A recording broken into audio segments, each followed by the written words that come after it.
बिस्मिल्लाहिर्रहमानिर्रहीम। इय्याक नअबुदु व इय्याक नस्तईन। मैं एक्सपेक्ट ही नहीं कर रहा था कि इतनी बड़ी फंक्शन करेंगे। मैं कहा मैं आके फीता काटूंगा और चला जाऊंगा, तो मैं सरप्राइज हूँ इससे। मुमताज़, आपने इतने लोगों को इनवाइट किया आज। देखिए मुमताज़, पहले तो मेरा क्योंकि ओवरसीज़ पाकिस्तानी से सबसे ज़्यादा इंटरेक्शन है। क्रिकेट से पहले, क्रिकेट की वजह से सारी दुनिया में जो बैरून मुल्क पाकिस्तानी थे उनसे मिलता था मैं। और फिर शौकत खानम के लिए पैसे इकट्ठे करने के लिए जिधर भी पाकिस्तानी थे दुनिया में, किसी पाकिस्तानी को मैंने नहीं छोड़ा, सारी दुनिया में मैंने पैसे इकट्ठे किए। तो इसलिए मेरा सबसे इंटरेक्शन रहा। और आपसे भी पहला इंटरेक्शन तो ये है कि आपने शौकत खानम को बड़ी डोनेशन दी थी, इसलिए इस तरह मैं आपको मिला। तो इसलिए मैं जानता हूं कि हमारा जो सबसे बड़ा असास है वो ओवरसीज पाकिस्तानी है। और बदकिस्मती से हम इस बड़े टैलेंट को, इस बड़े असासे को हम सही माने में अभी तक इसका फायदा नहीं उठा सके, इसको टैप नहीं कर सके। और उसकी वजह है हमारा जो गवर्नमेंट का सिस्टम जैसे इवॉल्व हुआ है। वो हुआ क्या है कि गवर्नमेंट अब बन गई है गवर्नमेंट के लिए। गवर्नमेंट इवॉल्व इस तरह हो गई है कि वो गवर्नमेंट अपने आप का ही फायदा पहले देखती है, फिर अवाम का फायदा देखती है। हालांकि गवर्नमेंट का मेन काम होता है अवाम की बेहतरी करना। ये दो पैरेलल ट्रैक्स पे चल गया काम। हमारा जो डिस्कनेक्ट है आज कि पाकिस्तान की क्या जरूरत है, क्या वो गवर्नमेंट वो पाकिस्तान की जरूरत पूरी कर रही है या वो गवर्नमेंट अपने आप को चलाने की जरूरत पूरी कर रही है। ये बड़ा, और ये हमारा मुल्क में नहीं, ये आप अगर दुनिया की तारीख उठा के देखें तो जब भी एक सिस्टम डीजेनरेट करता है, जब खराबी की तरफ जाता है, तो वो सिस्टम फिर अपने आप को बचाना शुरू हो जाता है। ऑटोमन एम्पायर की अगर आप तारीख पढ़ें तो जब ऑटोमन एम्पायर दुनिया का एक वक्त पे सबसे बड़ा एम्पायर था, जैसे वो सुकड़ता जा रहा था उसकी ब्यूरोक्रेसी बढ़ती जा रही थी। तो इससे जो मैं कहने की कोशिश कर रहा हूं ये कि जो इस मुल्क की इस वक्त सबसे बड़ी जरूरत क्या है, वेल्थ क्रिएशन, दौलत में इजाफा करें हम पाकिस्तान का।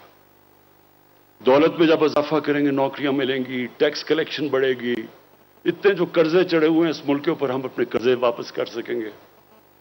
लेकिन जो गवर्नमेंट है जिस तरह हमारी बन चुकी है वो इस तरह देखती नहीं है।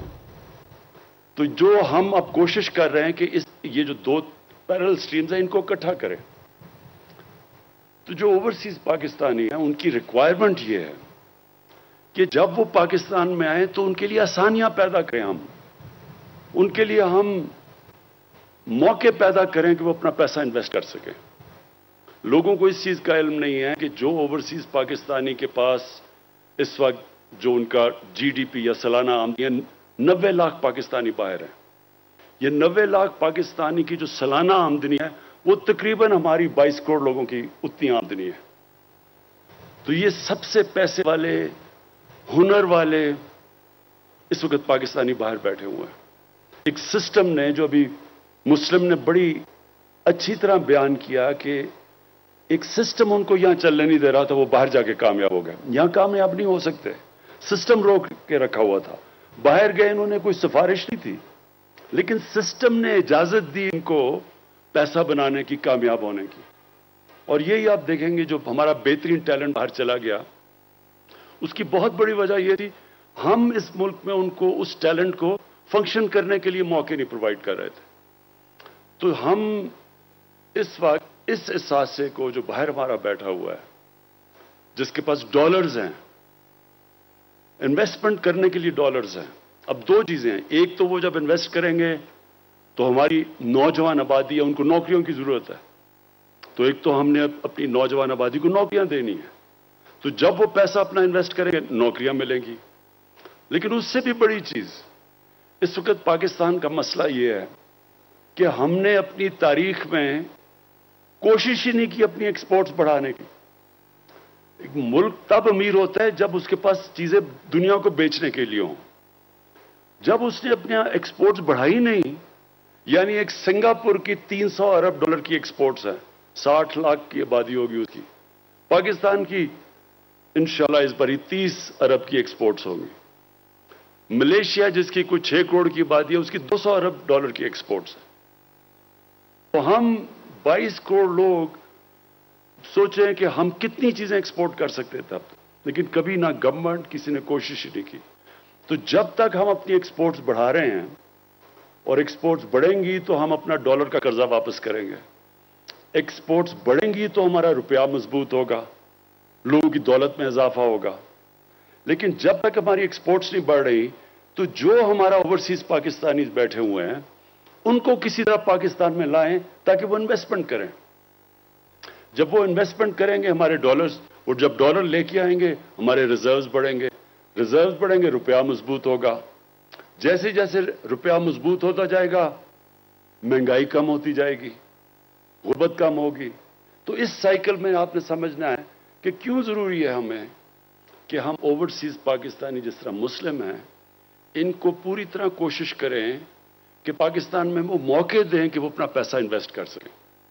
अभी तक ओवरसीज पाकिस्तानी क्या करते थे? वो ज्यादा से ज्यादा एक प्लॉट के ऊपर प्लॉट खरीद लेते थे, और बदकिस्मती इस सिस्टम की खराबी इतनी थी कि वो प्लॉट लेते थे, उसके ऊपर कब्जा हो जाता था।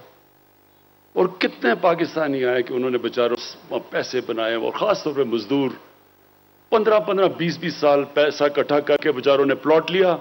यहां कब्जा ग्रुप ने वो प्लॉट के ऊपर कब्जा किया, और हमारा निजाम ही ऐसा था कि वो कुछ भी नहीं कर सकते थे। तो इस वक्त ये हमारी जंग है इस सिस्टम को ठीक करने की, और इस सिस्टम को ठीक करने की जंग ऐसे है कि हम कानून की बालादस्ती की जंग लड़ रहे हैं, रूल ऑफ लॉ। एक माशरा तब आगे बढ़ता है जिधर कानून की बालादस्ती हो। कोई भी मुल्क खुशहाल नहीं है जिधर कानून की बालादस्ती नहीं है। आज अमीर तरीन मुल्क हैं वसाइल के तौर पे, अफ्रीका में हैं, कई अमीर तरीन मुल्क हैं, लेकिन क्योंकि वहां कानून की बालादस्ती है, गुर्बत की इंतहा है। और पाकिस्तान का भी यही मसला है कि जैसे जैसे हम अपना रूल ऑफ लॉ, हम इस मुल्क में कानून की बालादस्ती वो जैसे जैसे कायम करते रहेंगे, खुद ही ओवरसीज पाकिस्तानी पाकिस्तान में आके पैसा इन्वेस्ट करेंगे, क्योंकि उनको इत्मीनान होगा कि उनके पैसे के ऊपर कोई कब्जा नहीं करेगा, उनकी प्रॉपर्टी के ऊपर उनकी कॉन्ट्रैक्ट इन्फोर्स होगा। तो इसके लिए ये है सारी स्ट्रगल चल रही पाकिस्तान की इस वक्त। ये जो सारे पुराने बड़े बड़े लोग जिन्होंने अरबों रुपया चोरी, डॉलर चोरी करके बाहर बड़े बड़े महलात लिए हुए हैं, इस सारे जो इस वक्त अटैक कर रहे हैं इस गवर्नमेंट को, इनका मसला ही एक है, ये कानून की बालादस्ती नहीं चाहते। क्योंकि इस वक्त ये वो लोग हैं जो करप्ट सिस्टम से फायदा उठा के बैठे हुए हैं, और करप्ट सिस्टम की वजह से इन्वेस्टमेंट नहीं आती। ये दुबई क्यों जाके इन्वेस्ट करते हैं? क्योंकि दुबई में कानून है, कोई किसी की जरूरत नहीं है इनकी जिंदगी को कोई पैसा मांगे, कुछ करे, रिश्वत मांगे, कोई किसी की जरूरत नहीं है। सारे पाकिस्तानी कराची से उठ के जाके दुबई में पैसा लगा रहे हैं। तो वही अब हमने करना है कि यहां कानून एस्टेब्लिश करना है ताकि बाहर से पाकिस्तान में पैसा आए। और इंशाअल्लाह जिस तरह हम 3 साल पूरी जंग लड़ रहे हैं इसके लिए, इंशाअल्लाह मैं हर साल हम आगे बढ़ते जा रहे हैं इसमें, और हर साल आप देखते रहेंगे कि ओवरसीज पाकिस्तानी ज्यादा पाकिस्तान में आ रहे हैं। हमारी इंडस्ट्री चल पड़ी है इस वक्त, आज देखें रिकॉर्ड गाड़ियों की सेल्स हो गई है। यानी जब इंडस्ट्री चलती है, लार्ज स्केल मैन्युफैक्चरिंग में सबसे ज्यादा इजाफा हुआ है इस बारी। अब जो आखिरी बात मैं कहना चाहता हूं वो है टूरिज्म। क्योंकि मैंने दुनिया में तकरीबन सारी दुनिया देखी है, और मुझे वैसे भी शौक ट्रैवलिंग का बहुत था, और पाकिस्तान सारा मैंने देखा हुआ है। मैं बहुत देर से ये समझता हूं कि हमारा इतना बड़ा पोटेंशियल जो टूरिज्म में है, उसके हम बल्कि शुरू भी नहीं हुए उस रास्ते पे कि ये टूरिज्म का हम फायदा उठाएं।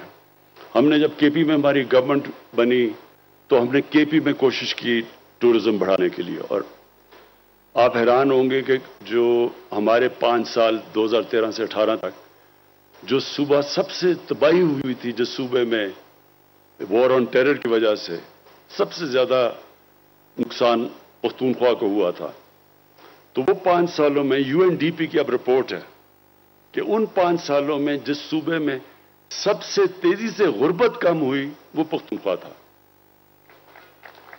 اور اس کی بڑی وجہ یہ تھی کہ ہم نے پختونخوا میں ٹورزم کو پوری کوشش کی ٹورزم بڑھانے کی. یہاں گلیات کے لوگ آپ کو بتائیں گے کہ 1 سال کے اندر ہمارے پہلے 1.5-2 سالوں میں یہاں زمین کی قیمتیں دگنی ہو گئی گلیات میں. اور کیونکہ ہم نے یہاں ٹورزم کے لیے ساری پروویژن کی. دیکھیں سب سے تیزی سے ہم اس ملک میں اپنی دولت میں اضافہ کر سکتے ہیں, ویلتھ کریٹ کر سکتے ہیں ٹورزم کو بڑھا کے. اور یہ جو آج مسلم یہ ایک اس سفر کے اوپر ایک بہت بڑا قدم ہے. ہلٹن جیسا اگر بڑا برانڈ اور اس جگہ پہ یہ واٹر شیڈ کے اوپر ہے, اس سے بہتر لوکیشن نہیں مل سکتا کہیں بھی. جب آپ ہلٹن جیسا یہاں 5 سٹار جب ایک ہوٹل بنے گا تو اس سے کیا ہوگا؟ اس سے پیسے والے لوگ آئیں گے. اصل میں ٹورزم 2 قسم کی ہوتی ہے, ایک میس ٹورزم ہوتی ہے, ایک ہائی اینڈ ٹورزم ہوتی ہے. جو اصل پیسہ جنریٹ ہوتا ہے وہ ہائی اینڈ ٹورزم سے ہوتا ہے. تو جب ہلٹن آتا ہے تو ہائی اینڈ ٹورزم آگے بڑھتی ہے. اس کے ساتھ ساتھ پھر جو چیزیں کیا آئیں گی, یہاں سکینگ بڑھے گی. پہلے سردیوں میں خالی پڑا ہوتا تھا یہ سارے گلیات, اب سردیوں گرمیوں میں دونوں میں ہوٹلز بھرے ہوئے ہوتے ہیں. تو اصل میں جو اب اگلا فیز پاکستان میں آ رہا ہے, ریزورٹس, ہوٹلز کے بعد ریزورٹس اور پھر سکینگ. آپ کو حیرت ہوگی کہ پاکستان, ایک آسٹرین نے مجھے بتایا کہ جو پاکستان میں سکینگ ہے وہ دنیا میں اتنی نہیں, کیونکہ اب بڑی دیر تک برف رہتی ہے. ہمارے پہاڑ اتنے اونچے ہیں یہ سارا پختونخوا کے اندر اور آگے ناردرن ایریاز میں, کہ ہم وہ سردیوں میں بھی ہوٹلز بھرے رہیں گے سکینگ کی وجہ سے, اور گرمیوں میں ویسی لوکل ٹورزم اتنی ہے. عید کی چھٹیوں میں 27 لاکھ ٹورسٹ آئے ہیں پختونخوا کے اندر, 27 لاکھ ٹورسٹ آئے ہیں. اب سوچیں کہ یہ جب ٹورسٹ آیا ہے اس کے لیے ہم کوئی ریزورٹس کر دیتے ہیں. وہ بچوں کے ساتھ لوگ آتے ہیں, بچوں کے لیے جس طرح یہاں سے دبئی جاتے ہیں. اب دبئی میں کیا ہے, وہ صرف ریت ہے, ساتھ سمندر ہے, لیکن وہ ریزورٹس بنا دیتے ہیں, وہ ریزورٹس پہ پہنچ جاتے ہیں لوگ, اور ریزورٹس کی وجہ سے پیسہ خرچ کرتے ہیں وہاں. تو وہ جو ٹورزم کی جو ویلیو ایڈ ہوتا ہے وہ جب آپ ریزورٹس کی طرف جاتے ہیں. تو اب اگلا فیز اس کا آئے گا, ریزورٹس ڈیولپ کریں گے, اسکینگ, اور یہاں آگے بڑے ایریاز ہیں. ممتاز یہ نہ سمجھو کہ یہ صرف تمہارا پہلا بیرن پاکستان میں ہے. یہ آپ آگے ہم نے بڑی زبردست جگہیں دیکھی ہوئی ہیں. اور وہ میں آپ کو بتاؤں, آپ کا بالکل پوائنٹ ٹھیک ہے کہ اس کے جو زمین کی قیمت ہے وہ اتنی زیادہ ہو جاتی ہے کہ وہ اس کا فیزیبل نہیں رہتا ریزورٹ بنانے کے لیے.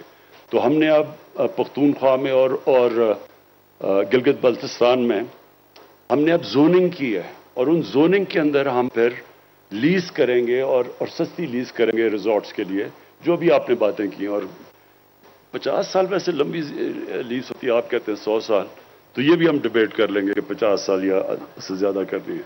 لیکن ہماری پوری کوشش ہوگی کہ ٹورزم کے لیے اب ہم ان کے لیے جو چیزیں امپورٹ کریں ٹورزم کے لیے اس میں بھی کنسیشن دیں, اس میں بھی ڈیوٹی کم کریں جو یہاں پاکستان میں نہیں بنتی, اور آپ کو زمین بھی سستی دیں تاکہ پروموٹ کریں اس کے اندر.